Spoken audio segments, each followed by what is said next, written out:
Welcome to Beyond the Fine Print, the podcast where we help you simplify the ever-evolving world of commercial laws and technology and answer the major questions facing lawyers today.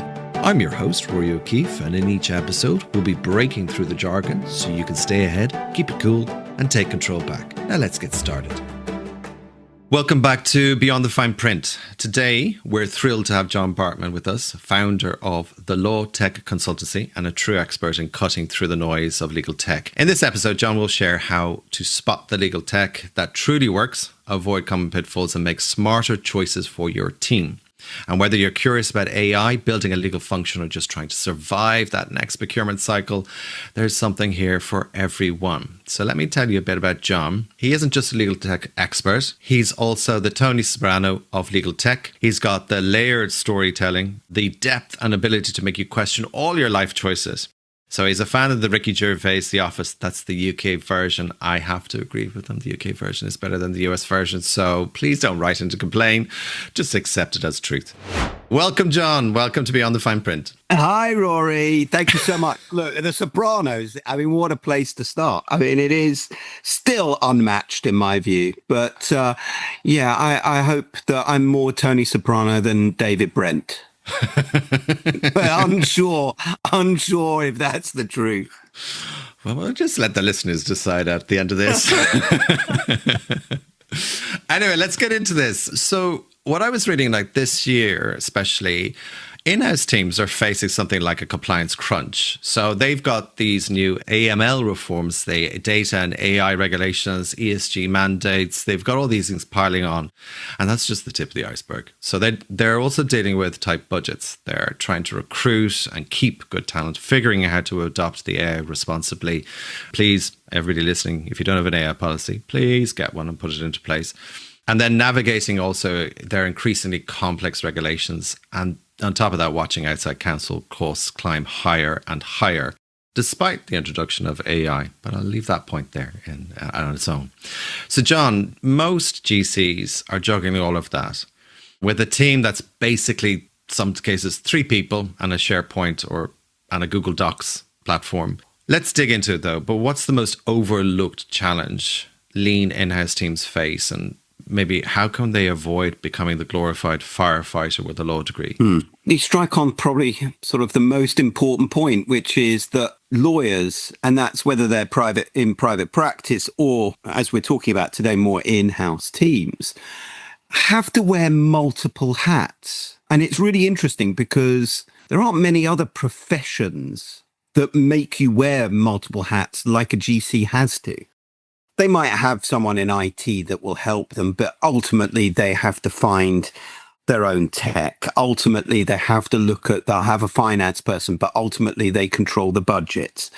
Number one in all of this is that there have to be really good lawyers, which means that the company is well looked after and that they don't get into trouble. And when they do get into trouble, then the lawyer's there to help them. So multi-hats added to that, especially with a smaller team. And we work with hundreds of in-house teams, and most of them fall into the 2 people to 5 to 10 people max. And you have to therefore work out how are you going to get your team to do the right work, not spend so much money on outside counsel, not ship everything off, because that then becomes an annoyance to the rest of the business. And I think, you use the word firefighter, and it's really interesting because I think GC's whole role is about firefighting, but not just firefighting on legal, firefighting across everything that they have to do. So, right now, only this week, I've spoken to 3 in-house teams, 2 of which have made redundancies from a small team, by the way. So from a team of 5 to a team of 3, or from a team of 6 to a team of 5. And redundancies are coming through because cost of living crisis and revenues are down in the company, etc.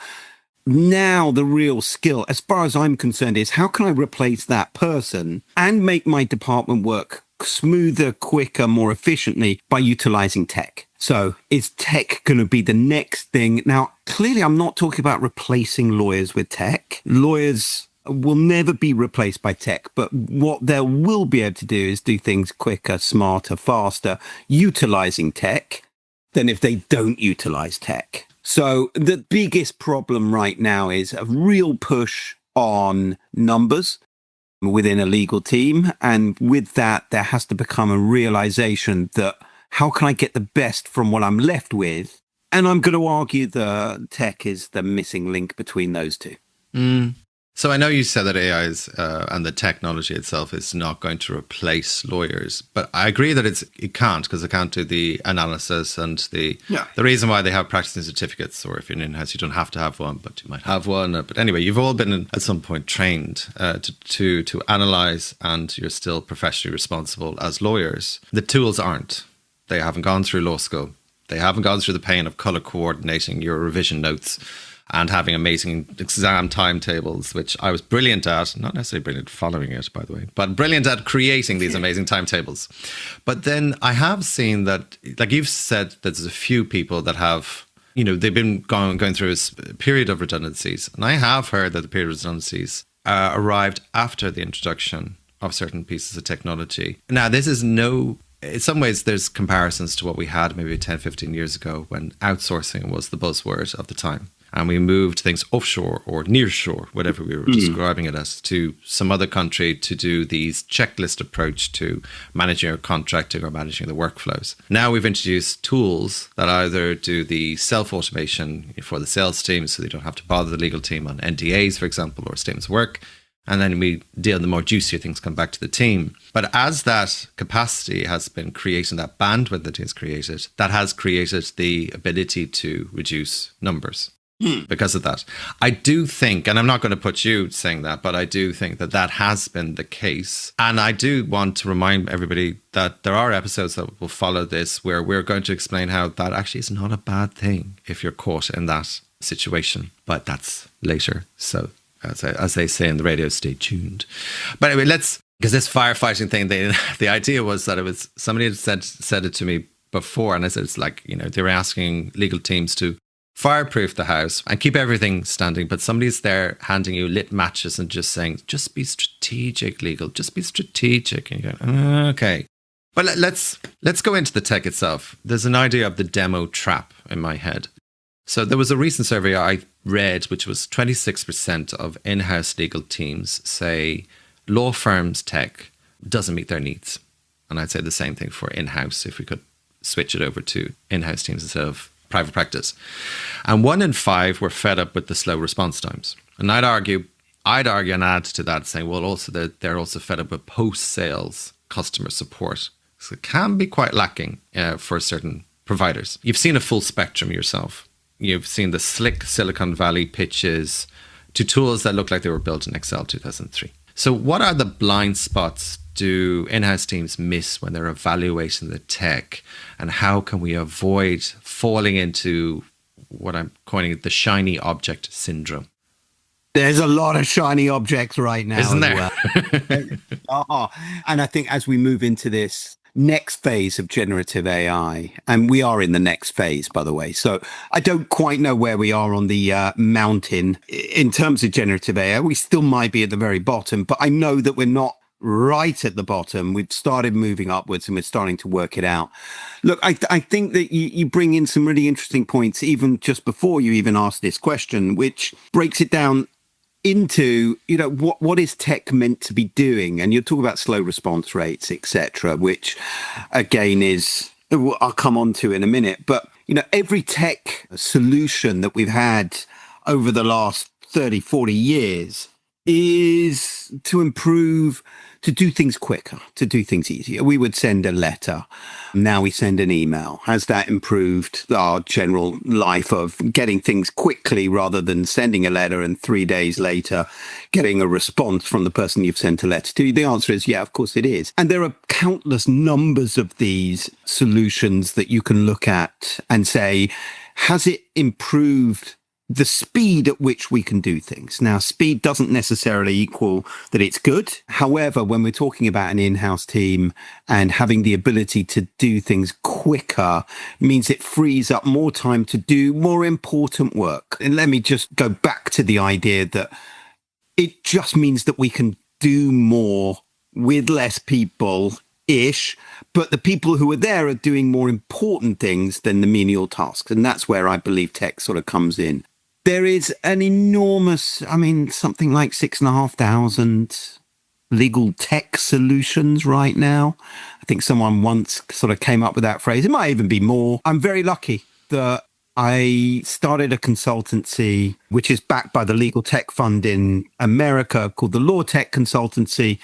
And I get to see 3 or 4 demos of new solutions every single week. And I think it's part of my job to see them and to understand where they fit in.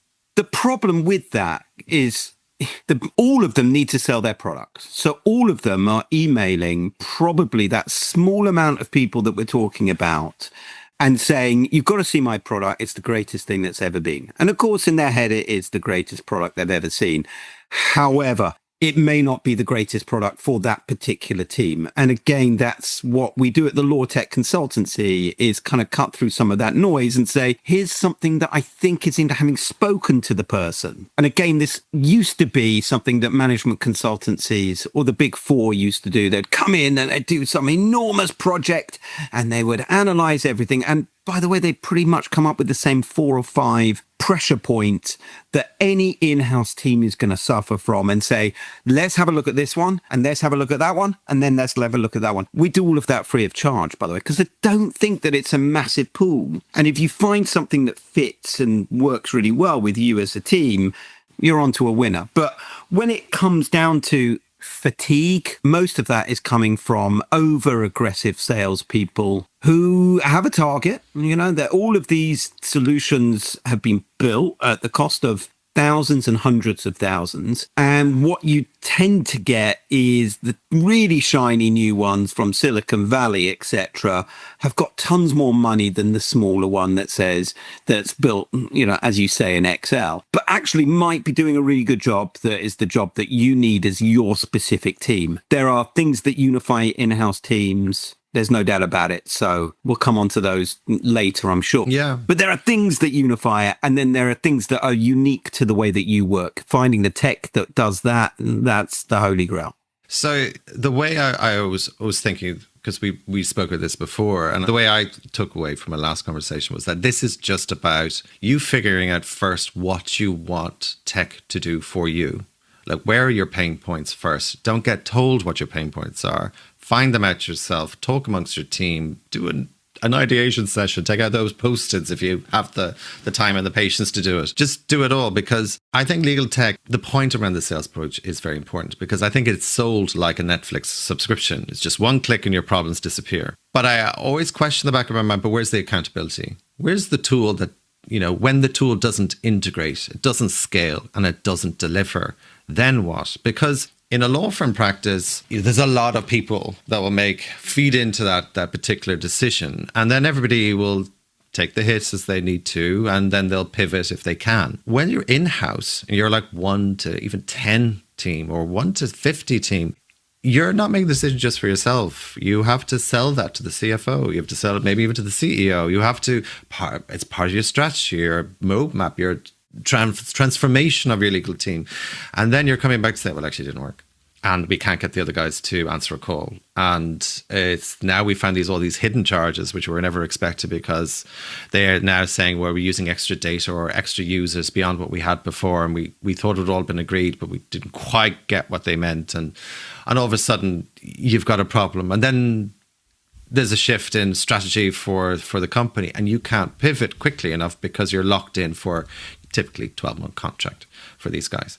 So it's like, to me, it's a bit like buying that treadmill for your home, putting it into that room, and then after a while you're wondering, why am I still out of breath when I'm climbing up the stairs? I'm not, by the way, just saying. But like, it's out of the breath climbing up the stairs, and you're realizing because you turned that treadmill into a clothes horse. Yeah. I'm looking at my Peloton right now, unplugged. I didn't mean to do that to you. Sorry. Yeah, look, I think you're exactly right. And what you said before, I think is the most important part. And that's something that needs to be really upfront when you're implementing, that there is no one click is going to solve everything. It's just not going to happen. So what I think is really important, especially at the beginning of your journey, your tech, and like, oh yeah, we need something. There must be something to help us. When you speak to everybody and whenever you see a demo, whenever you talk about that customer success role, who's going to look after me? How does this integrate with everything else that we've got? We've got some weird system that the business makes us use. It's fine when it's Salesforce, right? Because everything integrates into Salesforce. Any solution you're going to look after, that you're going to look at, is going to go into Salesforce. It's going to go into iManage. It's going to go into everything. Where it goes wrong is, yeah, you know what? We're using this document management solution.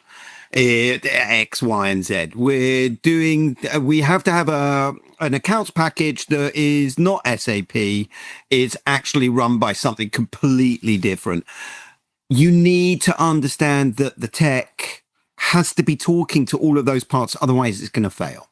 So you're integrating, and I would throw so much of that onto the solution that you're purchasing.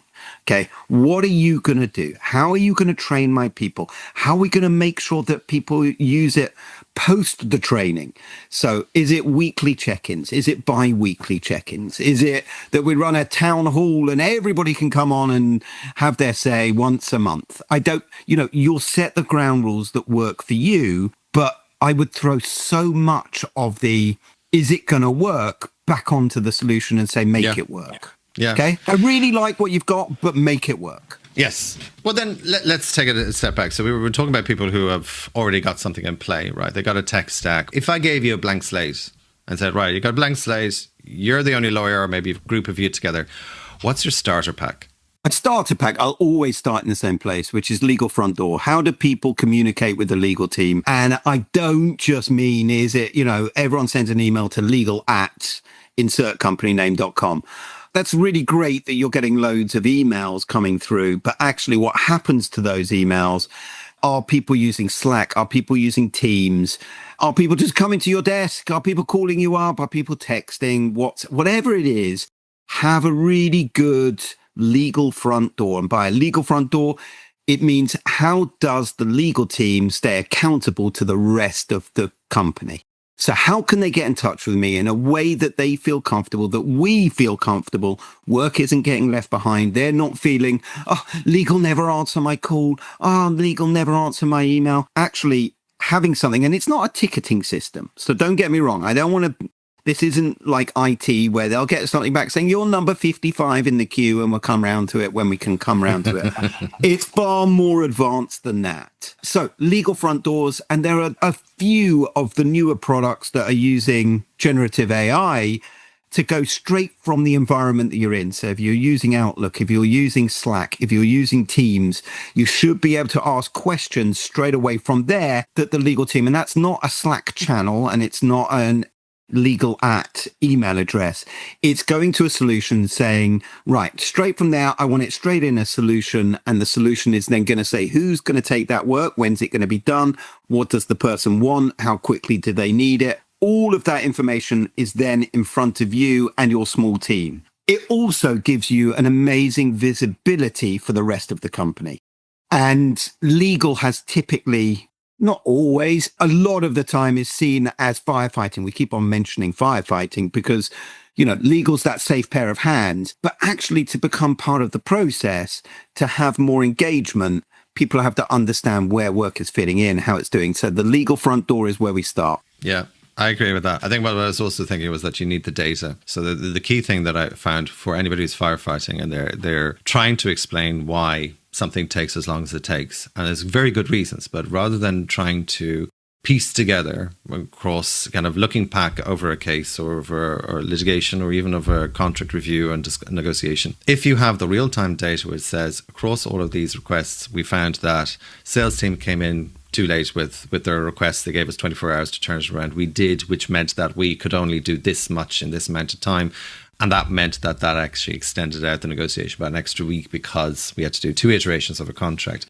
If you have that data that shows how that whole process worked. And you can say that, and it's in a dashboard immediately saying, actually wasn't legal at all. We're one team, of course we are, until we're not. But we're one team, and we're all with the business, and it's all great, and we're all working on the same vein. But we would suggest that over the last quarter, in order to speed things up, we'd ask sales team to come in as soon as they got the things, they throw it through this system, straight off into the system, so then we can process it earlier and give it more thought.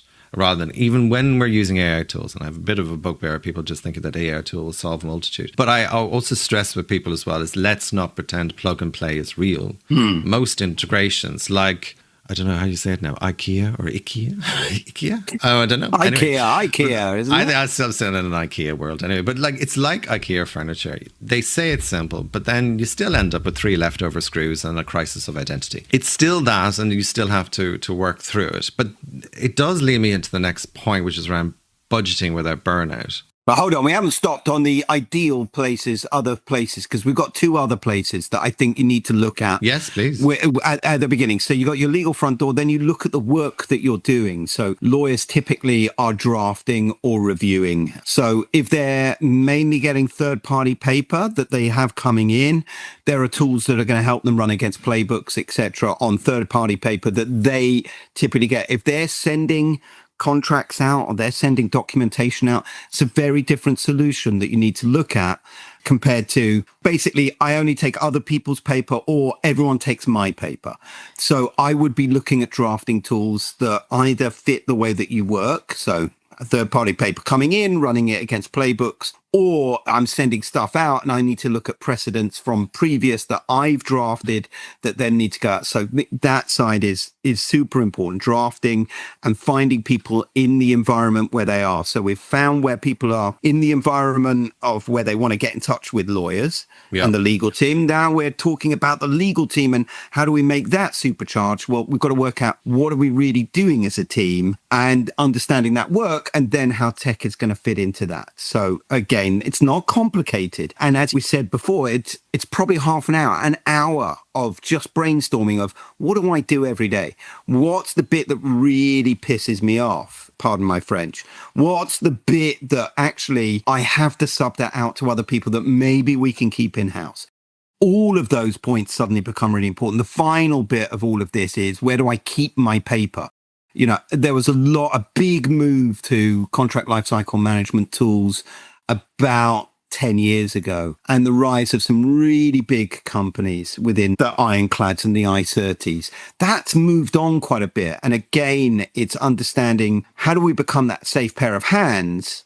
And that's where that really comes into play is I'm getting loads of bits of paper, and it doesn't have to be loads. I'm getting bits of paper in that's got information on it. I need a solution to tell me when are the trigger points?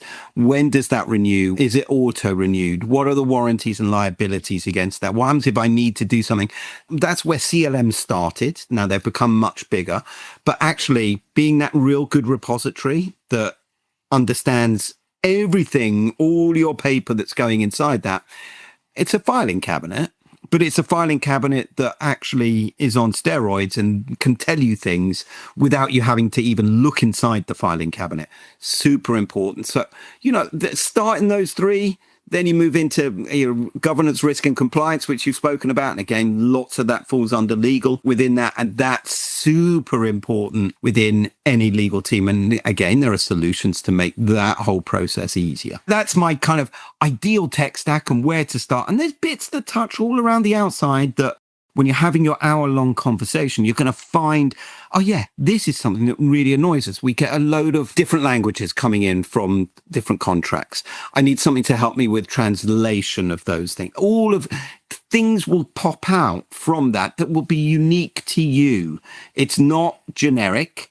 It's unique to the team and how that's doing. And that's the really important thing. Then only look at solutions that are going to fit the way that you want to work. Got it? It always dawns on me, we talk a lot around the tech. We talk about, we have to put all these things in place, evaluate everything, etc. But then, we come up with all our problems and then go, oh, hold on, they're coming up with a really big price tag for this. For a lot of in-house teams, I heard this phrase and I liked it. They have champagne problems with lemonade budgets. So I was going, yeah, that makes total sense to me. So how do you become smart with stretching those resources? So it's like, have you seen any creative pricing models that could help those kinds of legal teams punch above their weight?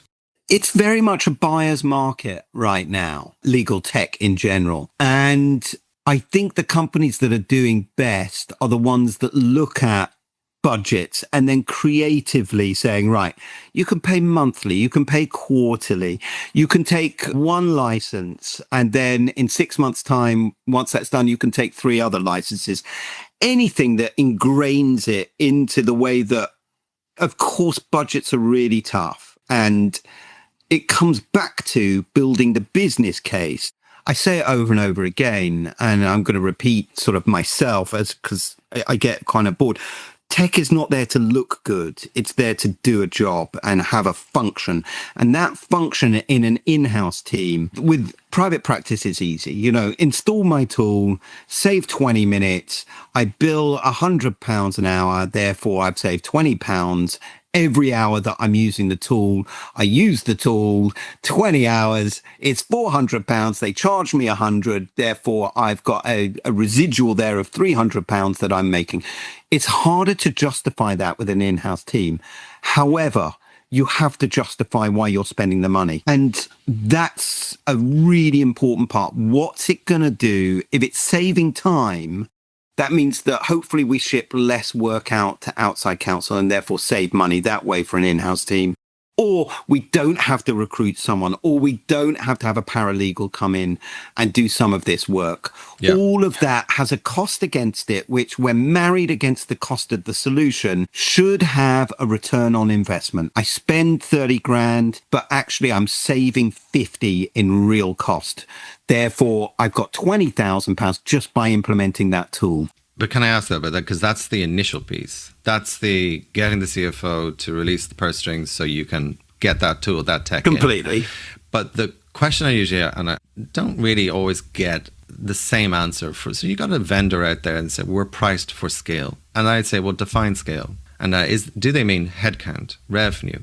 Or is it just how many times I need to cry into my budget spreadsheet? Like, what are they meaning by scale? And when you drill into that question, you realize that you might buy something and you've gone through the data migration, you've gone through the training, and you've had your town hall, you've done all these amazing things, and you've had your monthly check-ins with the vendor as well about the things and their roadmap and what else you want to have. And it is aligned with the sales requirements, the strategic requirements. And then you find, hold on, we've just bought 2 other companies this year. So we've gone through an M&A transaction. We've got all these new people in. Then we've got through Chupi, we've got these new lawyers now that are part of the team. And we've now bigger businesses. We've now our business expanded to the States. It expanded into France and expanded also over to China.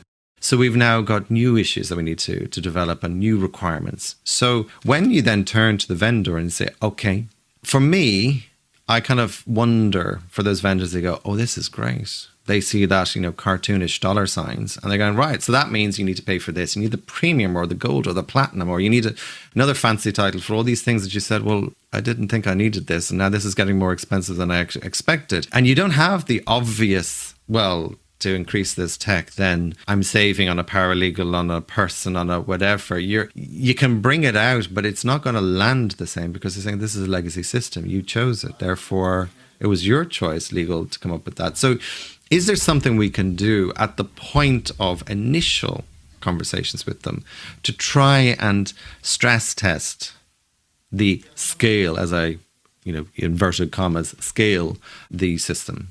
Yeah, look, absolutely. You should look forward, plan that if something happens in the future, I'm not going to get penalized by the tech. I'm also, and again, I speak about this the whole time, we live in a day and age where for the last 2.5 years, maybe coming up for 3 years now, was my first introduction to generative AI. And it blew me away 3 years ago. It still blows me away today. Where I said at the beginning that I think that we're on to our next evolution, or our next step, it's not an evolution, it's just a little step on the way, is understanding that generic generative AI tools are not going to be the answer to everything. Okay. And that's sort of when you realize that, so you can't buy one tool, it's going to fix everything. And I think for the last 2 years, probably, we're looking at people like Harvey and Legora and Spellbook and saying, right, if we put that in here, it answers every question. And this next step that we've kind of taken, and this is law firms and in-house teams, but even more so for in-house teams, is finding the use cases, and then when it works and things do change, that we can scale it up. But also realizing that that new company that we've now bought in France that's got 3 lawyers may not be right for the tech that we've got in the building. Now, that doesn't make it really bad. Actually, it means that we're going to deal with them in a very different way because it's working really well in the UK, but actually the solution we've got doesn't work very well in French, for example. So you then need to find, okay, so what's the similar solution that does work really well in French that they're going to use and utilize? And as long as it marries back to reporting and understanding, point solutions are becoming so much more important. There is a place for generative AI, without a doubt, but it's not the only place. And you'll need to have something that ticks the generative AI box because it's going to make your life easier, and it's brilliant and it's fantastic. However, understand that that solution that you've chosen for the UK team may be different to the German team, may be different to the team in Dubai, maybe that they're doing different work. So you don't try and sort of mold what you've currently got, even if it's working brilliantly, into something in the future. However, if it does work really well, you need to know you're not going to be penalized. And you can do that up front. Of course, that's when the legal tech company says scale. Oh, yeah. What they're trying to say, and they'll front load the first few licenses, and then at the back end of the new licenses are, well, you buy 10 licenses for £10 and the next 10 licenses are going to be £3. So they're trying to give you scale that you're not going to be penalized if you get bigger. And of course, it's good for us because we want to get our tech ingrained into what you do. So yes, definitely work on budgets, definitely work on what ifs and possibilities, and understand that the tech provider isn't going to try and then penalize you in some way and say, well, you now need to pay 5 times as much, or you've done too many searches at the beginning and the token cost is X, or you've got too many documents in a repository and therefore we're going to charge you X plus 4. All of these things you have to be upfront with at the very beginning. And if you are, you're not going to get any hidden charges. Yeah. So I think that it does lead me just to kind of a side point, which is around the exit. So if you need to switch, so say you had a few years with them and it wasn't developing their roadmap, which they said they were going to do all these things within X number of months, never materialized. And they began to not decommission, but they were just kind of silent decommission, as in my head is right. They are just not really investing in that line of work, because legal tech at the moment is boom industry for many of these tech players, but may not in years to come. As you mentioned, there was 6,000 odd vendors out there. They won't all survive. So who's left? And if you have to switch, how quickly can you switch? And I always remind people of saying, it's like, so you've gone through the process of data migration, change management, key stakeholder management, budgetary questions. You've done everything you possibly can. But if at the end of that contract term, you turn and then say, okay, well, I'm not happy with the price that we're now given the real price for what you really want to charge us, I say at the end of the 3 years or 5 years, if you're lucky, you end up in a situation where you have to move. So you have to look at your bat now, and then you go and look at the alternatives and say, okay, how long would it take to transition across to them? You don't want them to say this will take another year. You want to say it'll be as quick and easy as switching your utility provider. It won't be, by the way. But like that's the idea, is that you should be also thinking about the exits. And I think most lawyers do think of the exit. But when you're seen with the shiny dashboard and sudden great interest across lots of team members, then you say, oh, well, yeah, let's do it. And then we'll figure that out later on. That's not the time to do it. So that's just my thinking there. Because I was minded of like the KPMG predicted, I can't remember where I saw that, but I did see they predicted like by 2030 or something like that lawyers will be the minority in in-house teams. So they'll get replaced by data scientists, prompt engineers, and operational experts. big question mark. Yeah, it's up for everybody else to interesting. decide. But it is where everybody's trying to predict what comes through. I always take these predictions in the same vein as, economists. You can trust them, you can trust the trend to a degree, but you can't look too far. Who knew what would happen in the last 5 years? How can you predict the next 5 years? I was only like, I still say it's only about 2-3 years ago we talked about metaverse. Don't talk about it now. No, it's interesting, isn't it? But that was going to be everything. It was it was a solution to lots of different things. But again, it's a cultural shift across all of this, which is what I'm thinking. And just because you're seeing all the demos and you're seeing what they're saying, you've also seen or heard what they have in their roadmaps. What are your thoughts on what's coming next? Look, I think that we continue to evolve in the legal tech ecosystem. I think that understanding that agents obviously are everything at the moment. AI agents, easy to prompt, easy to run. You tell it in the same way that you would speak to an associate or a paralegal, and the machine then will do the heavy lifting for you. I think that there is definitely a move to make that stronger, because at the moment, it's okay, it's good, and lots of people are offering AI agents, some better than others in the way that they're doing it. I think that the next stage is definitely process driven, and I think point solutions will become even more important than they are right now. The next sort of stage of that is that someone is running a solution that works in exactly the process that you work. And I think that there will be a lot more build rather than buy, and people coming in, because that really has been driven down. You used to have to only buy something off the shelf because it was too expensive to build something yourself. We then moved into the subcontinent. The Asian subcontinent made that a sort of a lot easier. Now technology is making that easier rather than cheaper resource to build something. So there are lots of solutions out there that will start their demo by saying, we can do anything, tell me what you want to do. And that's a really interesting thing. And normally, by the way, that goes so badly wrong with lawyers, because lawyers are like, I haven't got a minute in the day. Don't tell me what I want to do. Just tell me what I want to do, rather than we can do anything. So I think that there's a really interesting next stage on an in-house team building something almost that works just for the way that they're working, with constituent parts that all feed off that, all talking to each other, but dealing with something that you do day to day, as opposed to everyone's got to work this way. So we've kind of moved away from those big in-house kind of we do everything tools. I'm not a massive fan of. No, me too. But I do have like my only wrinkle to all the AI conversations is around. So it's a question of, are you automating or is it AI? That sometimes people don't mix up the two. But my head has been around the introduction of these playbook analysis for AI tools for the Gen AI piece, which then suggests that those things will be, it's kind of, some lawyers are talk to me and they say, well, this is creating a checklist approach to provision of legal advice. And I said, it is to a degree, because some of the things are checklists. You have a playbook, you have a risk appetite. These are the areas that you're particularly wedded to, and you like to see these things in your contract, like liability caps. You have a particular view, it has to be 12 months of fees, and somebody says it has to be 150% of fees. Some people said it has to be a flat 1 million or something. And then you play around with where are your boundaries, your parameters, or what will you ring fence before it has to go through some internal checks and balances.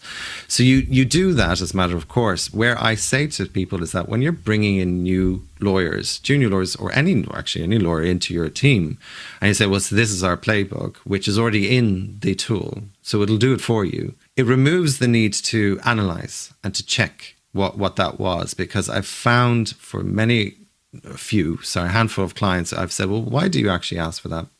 You're spending 2 hours talking about the definition of material breach. Now, I know in some jurisdictions it is important. In other jurisdictions, you don't define it. It's defined against what is decided within the case of it at the time, at a point in time. And others would say, we need to define what applicable law is. And I said, do you really? He said, because you're not doing very much. It's a 10K piece of work and there's no license or consents required around this. You're not in regulatory provision. Do you really need to? But they said, yes, we do. But when you ask them why, the answer comes about, we've already done it this way. You go, okay, but that's not the reason. Can you find out because the person who introduced that rule either has left the company or they've forgotten themselves, or it was because of a case that they suffered many, many moons ago, and they're now wondering, well, and I said, yeah, but since then, have you ever been hurt by any of this? No, but we should still get it. I said, okay, but do you realize the data is showing that you're spending another week to 2 weeks negotiating, extending the negotiations to cover these points? And it's annoying everybody in the process. So your sales teams worked wonders originating the deal. It's taken 18 months to get to this point. The lawyers swoop in. They now do this, and they've annoyed everybody. So it's like, we don't want to be those people. So, but it's that my worry is that if people aren't always assessing what the AI tool is doing to try and understand and have regular checkpoints to say, are we still in good stead with this playbook? Should we change something in it? Are there extra friction points? And if it's real machine learning AI, not just feeding information and coming up with a summary, but real machine learning, you have to then factor in, well, all those contracts we got through a merger and acquisition, which might be really bad contracts and really bad positions, are now feeding into this AI tool, which is coming up with a new trend or a new position for the company, which you might completely disagree with. So be mindful of what you're actually looking for. Somebody had said to me, he's a dean of law in one of the universities, and what they're doing for junior lawyers now coming through the law schools and universities is that they're looking more to the technology, but they can't focus on one particular type of technology because that will create, by the time they're out and they're qualified, they're out of date. So even the law firms are saying, don't do too much on this because we have our own tool or we've our own idea. And there's so many different versions out there. We don't want them learning one and then having to be unlearned and relearned. I think a lot of people would say that in accountancy from school to university. And I said, so I've asked a few general counsels their view of what they expect for lawyers in the future. And they've said, yes, we will have these technologies. And yes, we'll use AI. And yes, Gen AI is great. And yes, the parameters around it. But the end game is we need people who aren't focused on PQE. We don't need to know how long you've lived. All right? That's not the bearing of a good lawyer. It's, are you naturally curious? Do you have resilience? And do you have the ability to say, I don't know, but I'll find out? Now, they are 3 qualities you need in a lawyer today. And the curiosity element feeds into what I believe is that we need to be more technologically minded and aware. We don't have to know how everything is done because we're not the developers, but we do need to know what it's doing. And in order to be able to confidently say to our regulators in the background or to our bosses or whoever, or a judge, if it gets that far, that we're all in good stead. That's kind of where I'm thinking it is. But I love that. And I think you're exactly correct. And more so on an in-house basis, by the way, that private practice lawyer can get by saying, I've done this work exactly the same for the last 20 years, and that's my collateral. I'm 20 years PQE, and I am an expert in doing leases or whatever. But that changes when you're an in-house team, unless you have major repetitive work. I mean, law firms will have major repetitive work. You know, we do lease financing, and every document, we know there are 10 things that we have to look out for, but that's what we do. And we do it 50 times a day. It's typical of an in-house team to not have that and to have a load of hats that you've got to wear. And to be inquisitive, I think that is where you're going to stand up and you're suddenly going to be, okay, right. So you dabbled a bit in litigation. Okay, yeah, great. You dabbled a little bit in M&A, in a share purchase agreement that we put together. Oh, great. That's brilliant. Because to be a good in-house lawyer, you have to wear many hats. And you have to be inquisitive about the hats that you're not wearing right now. And I think you're exactly correct. That is where you become a well-rounded in-house lawyer is, I don't know everything, but I know stuff, and enough that I can then utilize technology to maybe fill some of those gaps, to make it a little bit easier, to make the team work a little bit smoother. If I can utilize technology, because I kind of know this, but I need to be inquisitive, and I then need to be a lawyer and make sure, because there's no shades of grey in being a lawyer. It's black and white. Okay, there are no shades of grey. The shades of grey are in the hair, but yeah, we get. Yeah, them. do you know what I mean?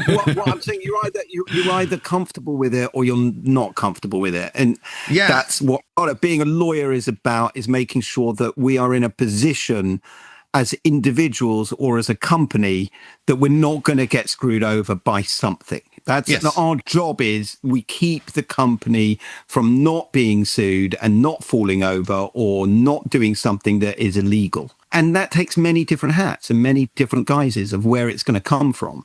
Yeah. Whereas, of course, working in a law firm, I'm a real estate lawyer and I do conveyancing, and that's what I do. And then, so we've said, like in the previous podcast, we say that the law firms are specialists because they focus on a particular area of law and they become absolutely brilliant in that particular area of law. While the Cincinnati counsels are generalists by and large, they may have been brilliant in one specific area of law for a long time before they went in-house, or they went in-house and they kind of worked in certain departments or certain specialties within that in-house team. But most of the time you're a generalist. Having a little bit of knowledge makes you dangerous. So you need to know where your limits are. And then you can say, okay, this is as far as I can go. Now I know what exact question I need to ask my specialist, who could be something like myself or a law firm or whatever. You could ask them those questions, but you need to know what those questions are rather than running up a massive bill. But anyway, that's a different topic. That's not on the tech side. I do have two questions, which I always ask all my guests at the end. And one of them is, what's one thing that people often get wrong about your work? That it's really expensive. And I think that people feel that this process of looking at tech is going to be an expensive one, that integrating tech's going to be expensive, that buying tech's going to be expensive, and therefore they shy away. And that's a double-edged sword. Also, where do I start and what do I do? And I can't be bothered. It's going to take too long. All of those things, that's what people get wrong in what we do. And what I do every single day is to say, it's really not that tough. And we're going to make it really easy. And we're going to be side by side with you. And we're going to understand that you can look and don't have to pay for that privilege. Don't have to have a really big big four accountancy firm come in and look at this. You can have a look and see what's out there and see whether something fits you and your team completely free. So utilize that. I think that's what people think is misunderstood. But what's one thing that you find fun to do? Oh, come on. It's always fun finding solutions that fit the right team at the right place and the right price. Oh, such a sales answer. Oh, my Lord. I know. I sounded like such a sales guy, but I do honestly think that because we sit on the wrong side of both of these, if you're a consultant finding the right thing, you're a management consultant and you go in and you do the reports and you find something that fits, then that's great. Or if you're a solution and you sell to an in-house team, that's also great. We sit in this middle ground, and the middle ground is we work for you, but we also work for them as well at the same time. But we don't get the highs that anybody gets. But finding what the fun bit is finding the right solution and then working your way through that. And then dealing with people. I mean, it doesn't have to be a really shitty experience. We can have quite good fun doing it. That resonates with everybody listening. Like all the lawyers, that the two things, they want to find the solution that fits best. That's what we never want to sit on the fence with our answers, especially in-house. You don't have that choice, actually. You have to give an answer, whether anybody likes it or not, and then you have to encourage people or influence people with that answer. But people, if you don't like people, honestly, the profession is not the best place to be in. So it's nice to hear. But honestly, Jon, thank you very much for your time here today, and thank you for just giving us a reality check on legal tech. And I know for our listeners, if you're building a lean in-house team or evaluating tools or just surviving the next procurement cycle without losing your soul, I hope that you've taken a lot of Jon's insights and taken and added it into your own survival kits. But again, to my listeners, thank you very much for listening. Subscribe, share. Let us know what you want to hear. Honestly, send in your emails, send in your notes. Positive, negative. Well, if it's negative, honestly, I'll keep it to yourself. Yeah, thanks. Except for my mother. Yeah, okay, sure, fine. And remember, the best legal tech isn't the one that has the fanciest dashboard. It's the one that lets you sleep at night. So until next Exactly. time, stay curious, stay informed, and step boldly beyond the fine print. Thank you, everyone. Catch you up next time. Thank you. Thanks for listening to Beyond the Fine Print. If you've enjoyed the show, be sure to subscribe on your favorite podcast platform so you don't miss the next episode. And if you have any burning questions you want us to cover in a future episode, send them to beyondthefineprint@rmoklegal.com. See you next time.